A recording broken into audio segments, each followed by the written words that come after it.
هو بشكل عام الراجل راح لأسر الشهداء في البيوت وقعد معاهم وطيب خاطرهم. هل هو زي ما باتوا على ايديه؟ هل الحزن عنده اقوى من عندك انت وعنده لا ما حدش يقدر يدعي ده. لا هو ابو تريكه اللي عملته مع الاداره. دي الصوره اللي اتقال ان ابو تريكه ساب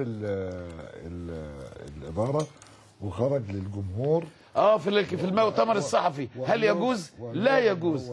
هذا مرفوض تماما، وله اطار لا يخرج عنه.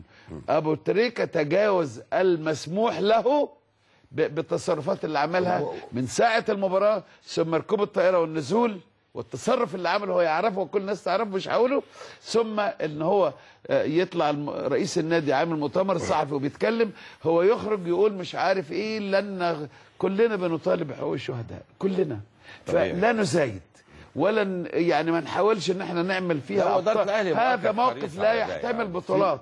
هذا موقف مؤثر وموقف درامي، موقف تراجيدي يحتاج ان الكل يصمت.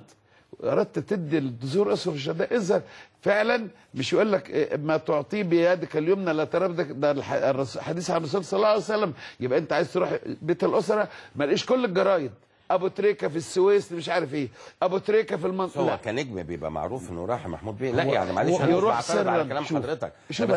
اذا كان عاوز يعمل خير، اللي عاوز يعمل خير يروح بعربيه بالليل، يعرف واحد من اهل المنصوره تعالى معايا انا رايح عند واروح واعمل الخير.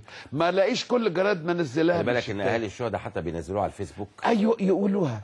انا حزين ان يصدر ده من لاعب كبير ولاعب كلنا بنحبه، وزي ما انت قلت اعلى المراتب او اعلى الالقاب امير القلوب والقديس، يعني حاجه عاليه قوي. يبقى خلينا